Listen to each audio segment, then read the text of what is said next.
सागर से गहरा है प्यार तुम्हारा, सागर से गहरा है प्यार तुम्हारा।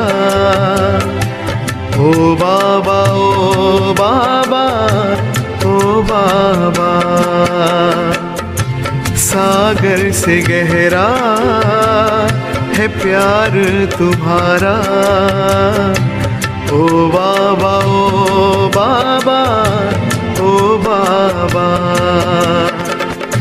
साथ तेरे है हर पल सुनहरा, साथ तेरे है हर पल सुनहरा। ओ बाबा दिल ने पुकारा ओ बाबा, सागर से गहरा है प्यार तुम्हारा। ओ बाबा ओ बाबा ओ बाबा।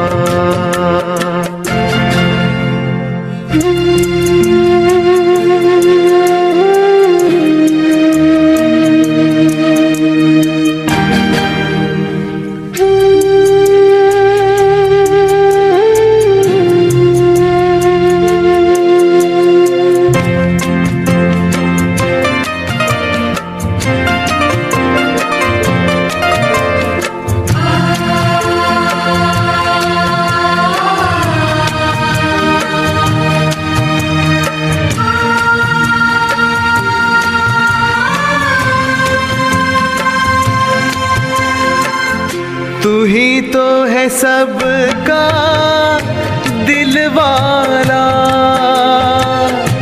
तू ही तो है सबका रखवाला। साथ तेरे हम चलते रहेंगे, प्यार तेरा हम पाते रहेंगे। जीने का तुमसे है पाया इशारा, जीने का तुमसे है पाया इशारा। ओ बाबा ओ बाबा ओ बाबा, सागर से गहरा है प्यार तुम्हारा। ओ बाबा ओ बाबा ओ बाबा।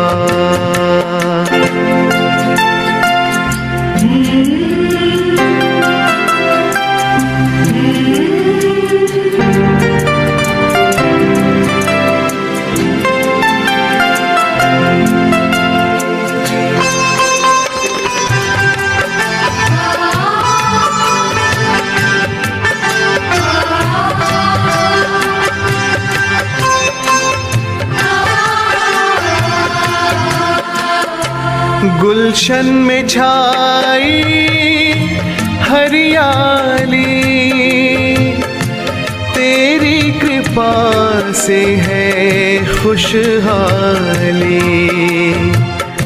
मधुबन में खुशबू तेरे दम से,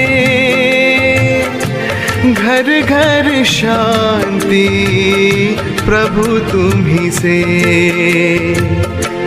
पल पल जो पाए तेरा सहारा, पल पल जो पाए तेरा सहारा। ओ बाबा ओ बाबा ओ बाबा, सागर से गहरा है प्यार तुम्हारा।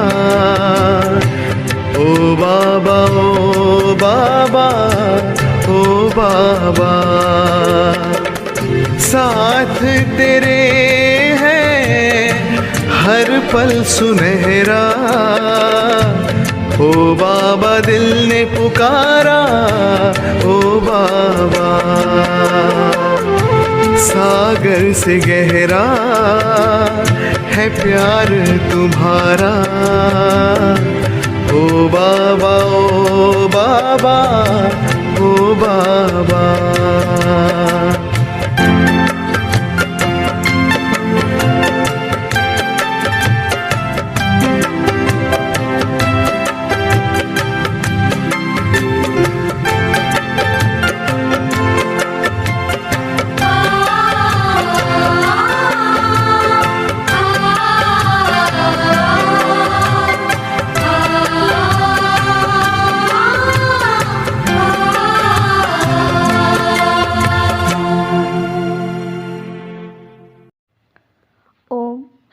हफ्ते 23 जुलाई 2023 अव्यक्त बाप दादा के मधुर महावाक्य।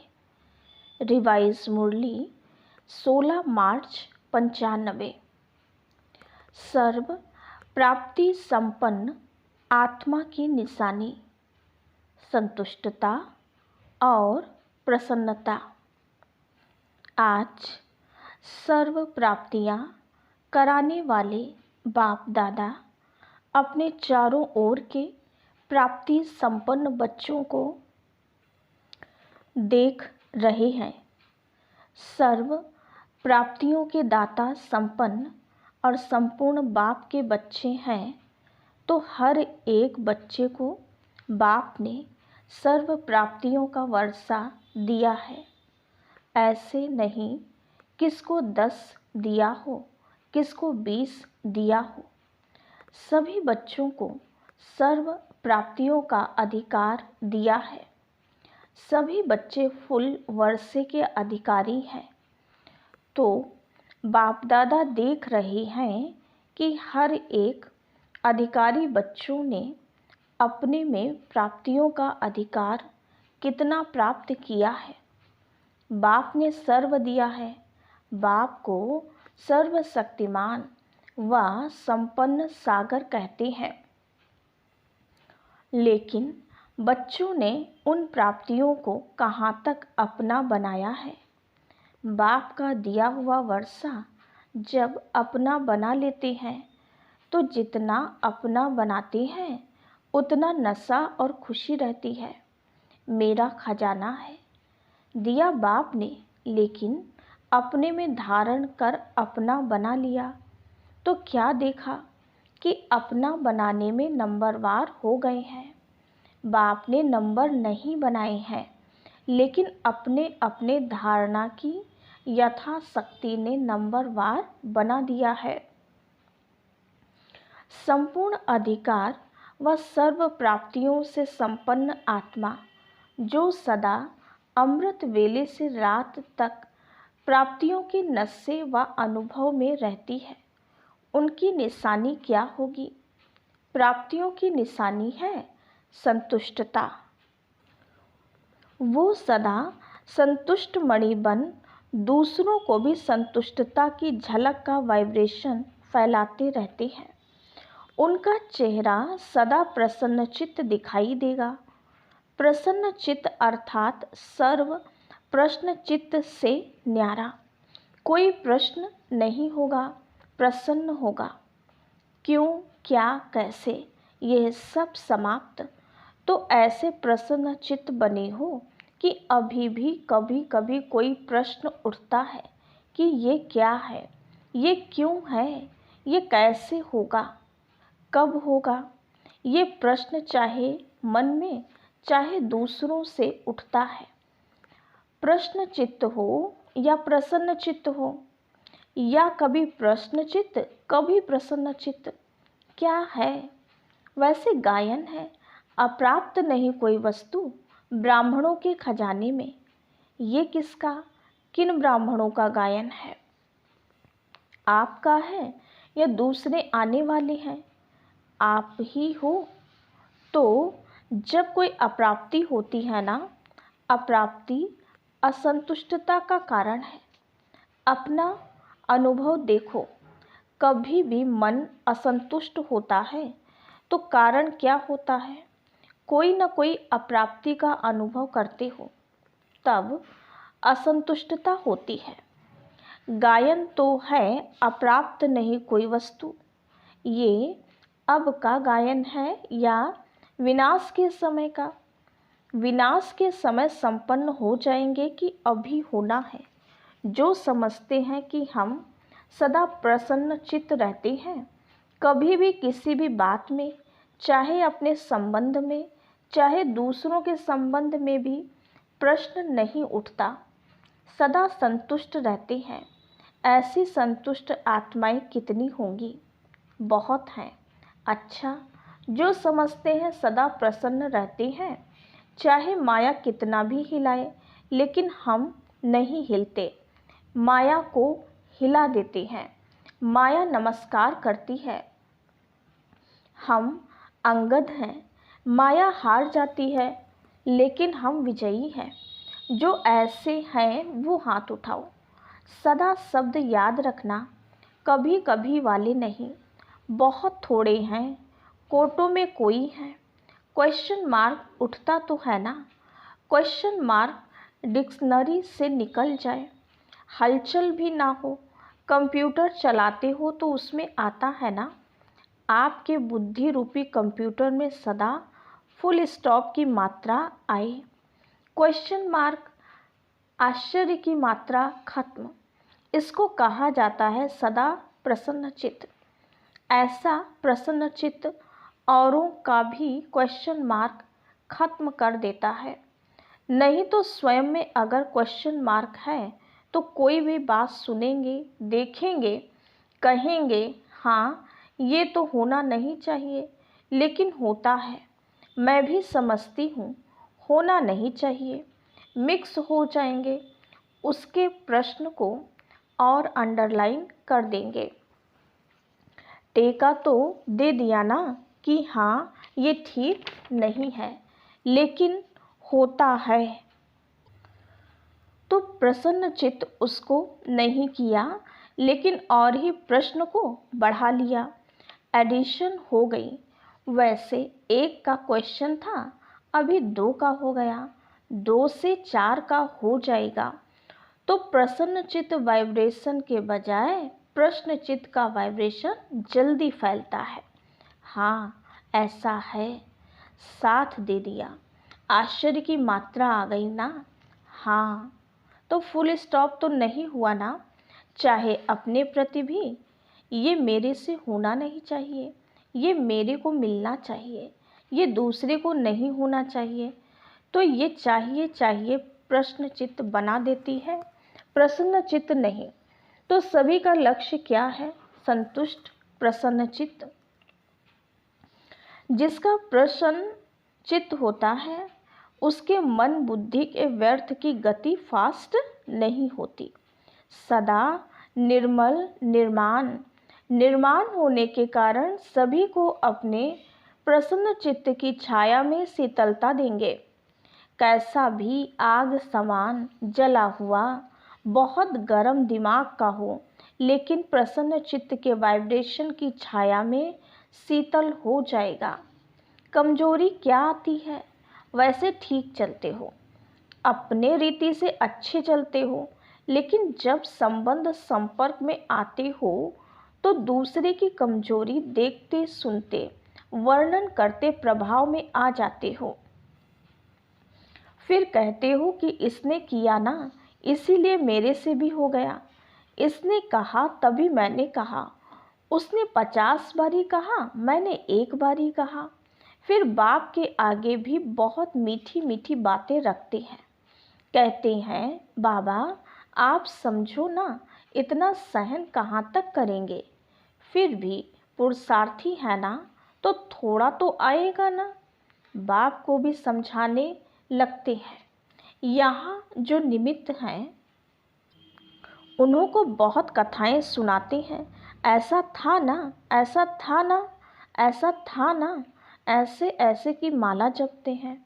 बाप दादा सदा ही इशारा देते हैं कि ऐसी बातें 2 अक्षर में वर्णन करो, लंबा वर्णन नहीं करो, क्योंकि ये व्यर्थ बातें बहुत चटपटी होती हैं, मज़ेदार लगती हैं।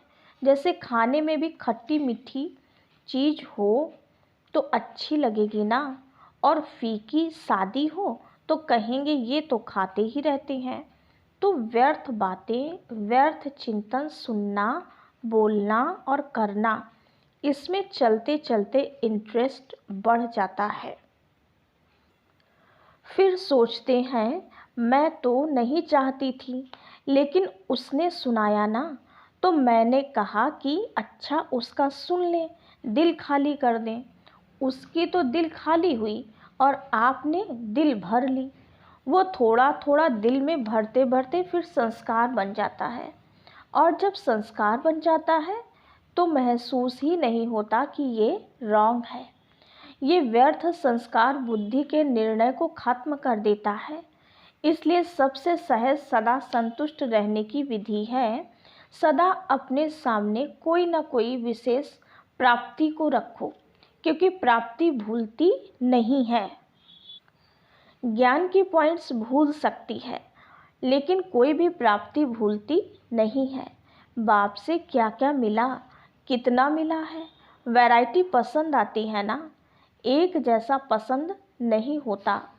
तो आप अपने प्राप्तियों को देखो।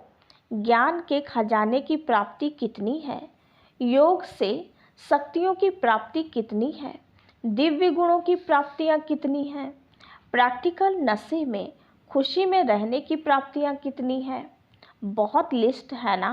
पहले भी सुनाया था कि कभी कोई गुण की प्राप्ति को सामने रखते हुए संतुष्ट रहो, क्योंकि एक गुण भी अपनाया तो जैसे विकारों का आपस में बहुत गहरा संबंध है। अगर बाहर के रूप में इमर्ज रीति से क्रोध है, लेकिन आंतरिक चेक करो तो क्रोध के साथ लोभ, अहंकार होता ही है। ये सब आपस में साथी हैं।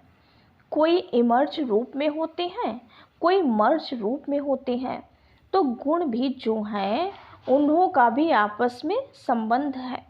इमर्ज एक गुण को रखो, लेकिन दूसरे गुण भी उनके साथ ही मर्ज रूप में होते हैं। तो रोज कोई ना कोई प्राप्ति स्वरूप का अनुभव अवश्य करो। अगर प्राप्ति इमर्ज रूप में होगी तो प्राप्ति के आगे अप्राप्ति खत्म हो जाएगी और सदा संतुष्ट रहेंगे।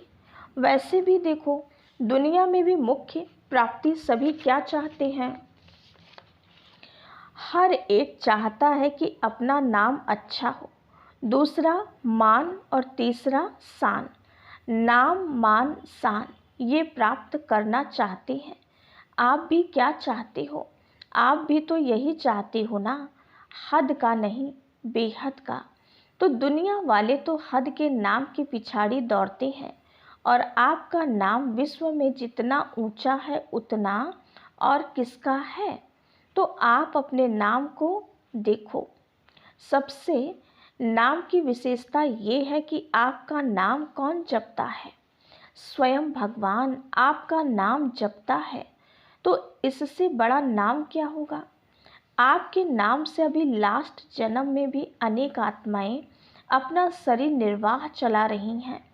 आप ब्राह्मण हो ना, तो ब्राह्मणों के नाम से आज भी नामधारी ब्राह्मण कितना कमा रहे हैं। अभी तक नामधारी ब्राह्मण भी कितना ऊंचे गाए जाते हैं। नहीं तो आपके नाम की कितनी महिमा है। इतना श्रेष्ठ नाम आपका हो गया, इसीलिए हद के नाम के पीछे नहीं जाओ। मेरा नाम तो कभी किसी में लेते ही नहीं है। मेरा नाम सदा पीछे ही रहता है। सेवा मैं करती हूँ, नाम दूसरे का हो जाता है। तो हद के नाम के पीछे नहीं जाओ। बाप के दिल में आपका नाम सदा ही श्रेष्ठ है। जब बाप के दिल में नाम हो गया तो कोई सेवा में या कोई प्रोग्राम में या कोई भी बातों में आपका नाम नहीं भी आया तो क्या हर्जा? बाप के पास तो है ना। जैसे भक्ति मार्ग में हनुमान का चित्र दिखाते हैं ना, तो उसके दिल में क्या था? राम था। और बाप के दिल में क्या है? बच्चे। तो बच्चों में आप हो या नहीं हो, तो सभी का नाम है। देखा है? पक्का कभी मिस हो गया हो तो आप सभी का नाम है।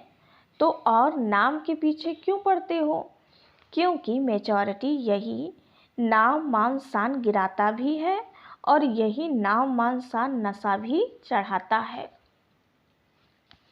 तो प्राप्ति के रूप में देखो, अगर मानो कोई कारण से आपका नाम गुप्त है और आप समझते हो कि मेरा नाम होना चाहिए, यथार्थ है, फिर भी अगर किसी आत्मा से हिसाब किताब के कारण या उसके संस्कार के कारण आपका नाम नहीं होता है, आप राइट हो, वो रॉन्ग है, फिर भी उसका नाम होता है, आपका नहीं, तो विजय माला में आपका नाम निश्चित है। इसीलिए इसकी भी परवाह नहीं करो। इस रूप में माया ज़्यादा आती है, इसलिए अभी गलती से नाम मिस हो भी गया कोई हर्जा नहीं, लेकिन विजय माला में आपका नाम मिस नहीं हो सकता। पहले आपका नाम होगा तो अपने नाम की महिमा याद रखो कि मेरा नाम बाप के दिल पर है, विजय माला में है, अंत तक मेरा नाम सेवा कर रहा है। और आपका मान कितना है? भगवान ने भी आपको अपने से आगे रखा है। पहले बच्चे तो स्वयं बाप ने मान दे दिया। कितना आपका मान है उसका प्रूफ देखो कि आपके जड़ चित्रों का भी लास्ट जन्म तक कितना मान है। चाहे जाने नहीं जाने, लेकिन कोई भी देवी देवता का चित्र होगा तो कितने मान से उसको देखते हैं। सबसे श्रेष्ठ मान अब तक आपके चित्रों का भी है, ये प्रूफ है। जब आपके चित्र ही इतने माननीय पूजनीय हैं तो जिसका मान रखा जाता है उसको पूजनीय माना जाता है। हमेशा कहते हैं ना, ये हमारे पूजनीय हैं, पूज्य हैं। तो प्रैक्टिकल प्रूफ है कि आपके चित्रों का भी मान है। तो चैतन्य में है तब भी चित्रों का मान है। अगर चैतन्य में मान नहीं होता तो चित्रों को कैसे मिलता? बाप तो सदा कहते हैं पहले बच्चे डबल पूजे जाते हैं, बाप सिंगल। तो आपका मान बाप से ज़्यादा हुआ ना। इतना श्रेष्ठ मान मिल गया तो जब भी कोई हद के मान की बात आए तो सोचना कि आत्माओं का मान क्या करेगा। जब परम आत्मा का मान मिल गया, ऐसे नहीं सोचो कि हम इतना कुछ करते हैं फिर भी मान नहीं देते, पूछते ही नहीं हैं। ये सोचना व्यर्थ है, क्योंकि जितना आप हद के मान के पीछे दौड़ लगाएंगे ना, तो ये हद की कोई भी चीज़ परछाई के समान है। परछाई के पीछे पड़ने से कभी परछाई मिलती है कि और आगे बढ़ती जाती है। तो ये हद का मान, हद का नाम, ये परछाई है। ये माया के धूप में दिखाई देती है, लेकिन है कुछ भी नहीं। तो नाम भी आपको मिल गया, मान भी आपको मिला हुआ है, और शान कितना है। अपने एक एक शान को याद करो। और किसने शान में बिठाया? बाप ने बिठाया। बाप के दिल तख्त नसीन है। सबसे बड़े ते बड़ी शान राज्य पद है ना। तो आपको तख्त ताज मिल गया है ना, जो परम आत्मा के तख्त नसीन है। इससे बड़ी शान क्या है? कभी कभी निर्णय करने में एक छोटी सी गलती कर देते हो। जो रियल शान है, रूहानी शान है, वो कभी भी अभिमान की फीलिंग नहीं देगा। तो कभी कभी क्या करते हो, होता अभिमान है, लेकिन समझते हो कि ये शान तो अपना रखना चाहिए, इतना शान तो रखना चाहिए ना। शान में रहना अच्छा होता है, लेकिन शान है या अभिमान है, उसको अच्छी तरह से चेक करो। कभी कभी अभिमान को शान समझ लेते हैं और फिर निर्माण नहीं होते हैं। आप अपने शान को रियल समझते हो, लेकिन दूसरे समझते हैं कि ये अभिमान है, तो थोड़ा भी कुछ कह देंगे तो आपको अपमान लगेगा। अभिमान वाले को अपमान बहुत जल्दी फील होगा। थोड़ा भी किसने हंसी में भी कुछ कह दिया तो अपमान लगेगा। ये अभिमान की निशानी है। सोचेंगे नहीं, मैं तो ऐसा हूँ नहीं, ऐसे थोड़े ही कहना चाहिए। तो निर्णय ठीक करो। उस समय निर्णय में कमी कर लेते हो, यथार्थ के बजाय मिक्स होता है और आप उसको यथार्थ समझ लेते हो। तो कहने में आता है कि ये हैं बहुत अच्छे, लेकिन बोल चाल, उठना बैठना जो है ना, वो अभिमान का लगता है। ये भी किसी ने कहा तो अपमान की फीलिंग आ जाएगी। तो स्वमान और अभिमान के अंतर को भी चेक करो। स्वमान कितना बड़ा है, शान कितनी बड़ी है, उसके बेहद के नाम मान और शान को सदा इमर्ज रखो, मर्ज नहीं इमर्ज करो।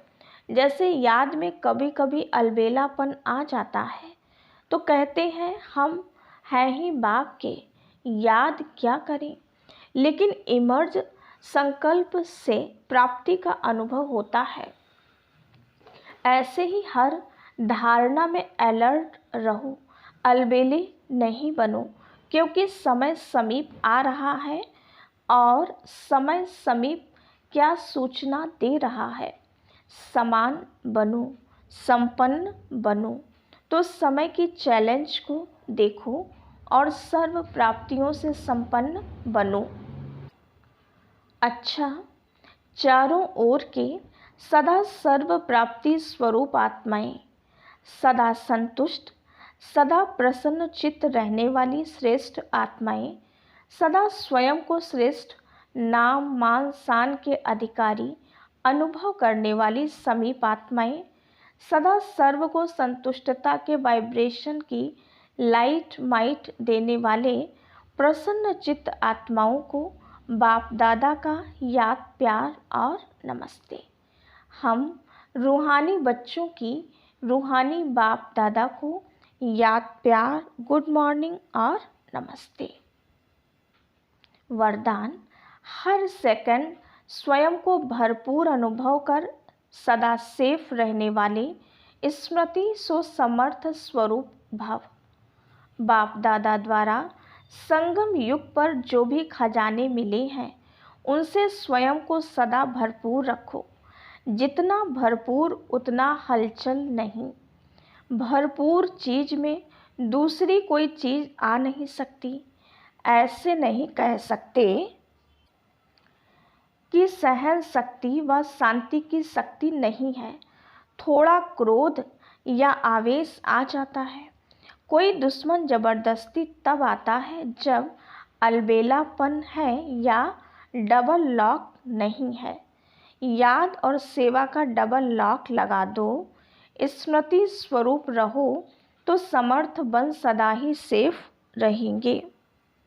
स्लोगन: विश्व का नव निर्माण करने के लिए अपनी स्थिति निर्माण चित्त बनाओ। अच्छा, ओम शांति।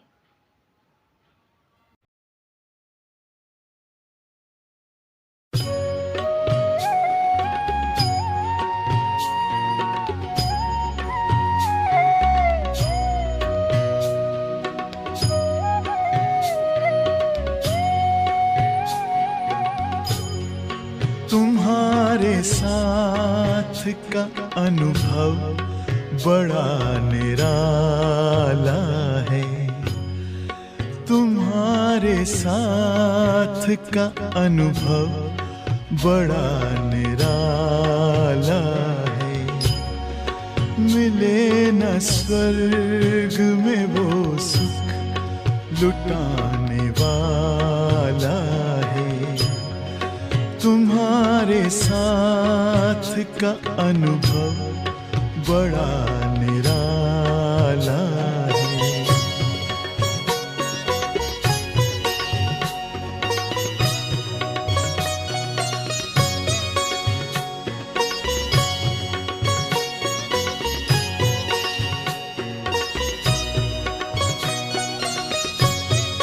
जिसे पाकर न पाना कुछ शेष रह जाए, पाके इतना बाबा अपना दिल अब तो गाए।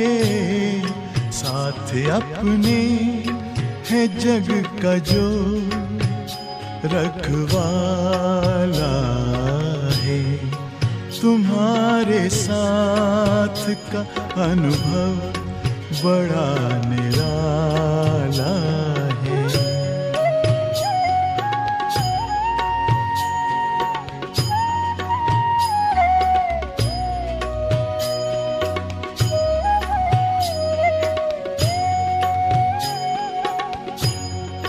तेरी आँखों से पीते हम हैं अमृत प्याले। बड़ी जतन से छुपा कर नजर में हो पाले। तुम्हारे याद के मोती गले की माला है। तुम्हारे साथ का अनुभव बड़ा निराला है।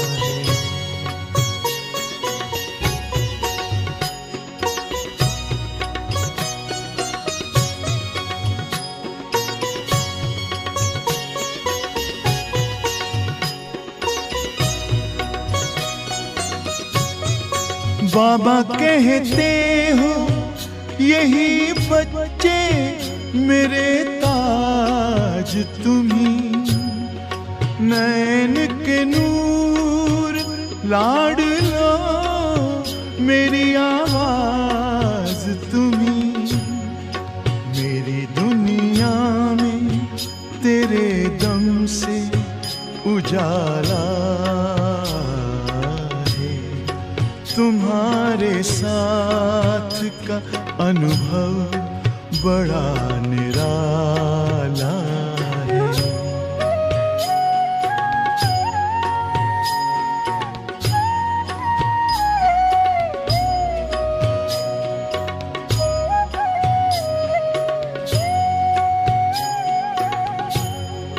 तेरी नजर का असर दिल ने तुम्हें जान लिया। दिल ने दिल में ही अपना तुझे सब मान लिया। दिल के ताऊस तख्त पर तू दिल वाला है। तुम्हारे साथ का अनुभव बड़ा निराला है। मिले न स्वर्ग में वो सुख लुटाने वाला है। तुम्हारे साथ का अनुभव बड़ा निराला